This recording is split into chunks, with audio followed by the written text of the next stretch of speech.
Hello friends, today we are going to discuss about to determine the heat transfer coefficient for vertical tube losing a heat by natural convection. Now first of all we discuss about the what is convection. Convection means rate of heat transfer take place by moving particles, or we can say that the rate of heat transfer take place by the mixing of one portion of fluid with the another, that is called as the convection.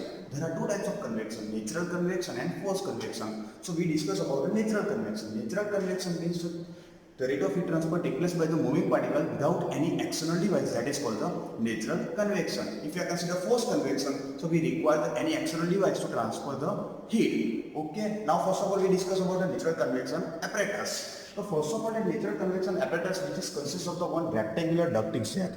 Inside the rectangular duct, one brass tube is there.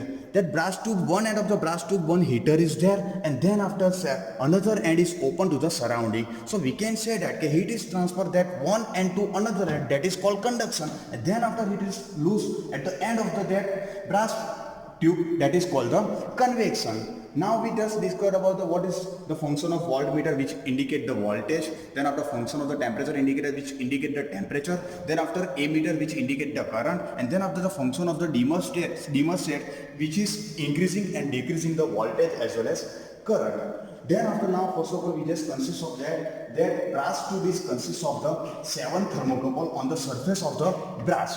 We can say easily 1, 2, 3, 4, 5, 6 and 7. And then after another thermocouple is at T8, which is open to the atmosphere, which gives the atmospheric or ambient temperature. Then after, the whole portion of the rectangular duct is enclosed, and then upper portion is open to the surrounding. Now we discuss about the procedure of the natural convection. How to start first? Initially we just main switch on, then after just set the 90 voltage initially with the help of the dimmer state. Now we discuss about why we set the 90 voltage. So we reach the steady state condition in less time. What is steady state condition? So temperature does not change with respect to time, which is called the steady state condition. So initially we just reach the 90 voltage, and then after the 20 minutes it reduces 60. After the 20 minutes reduce the 60 with the help of the dimmer state. After reducing the 60, after the 10 minutes we just take the first reading. Which reading we have to calculate? So first consider the voltage, current, and then after we just measure the temperature T1, T2, T3, T4, T5, T6, T7 and T8. Up to that we just measure. After the measuring the each and every temperature, we just consider for the another 10-minute interval.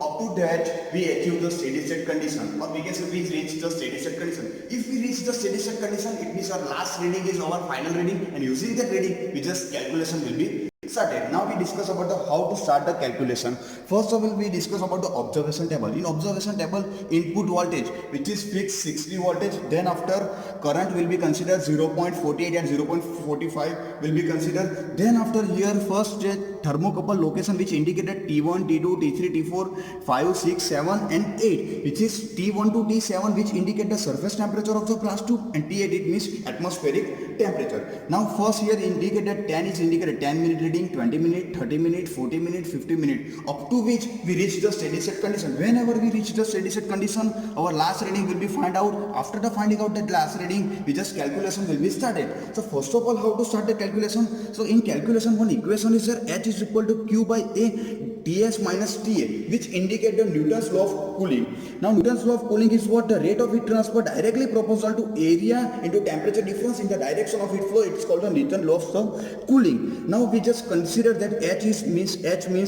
heat transfer coefficient, Q means rate of heat transfer, A means area, surface area of the brass tube, and then Ts means surface temperature of the brass tube, and then after Ta means ambient or atmospheric temperature. Now we how to consider that? First Q, how to determine Q? So Q is equal to voltage into current. Then after area, so how to determine the area of that brass tube? So we can just say that area will be determined by the circumference into length. So we can just consider 2 pi r, it means your circumference, and L means length of the brass tube. So we can easily find out surface area of the cylinder in the form of the meter square.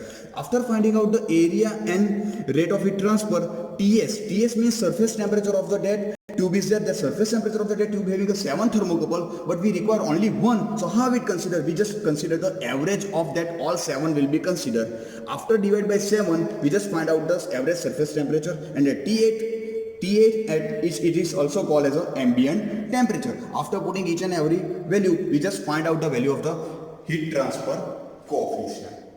Thank you.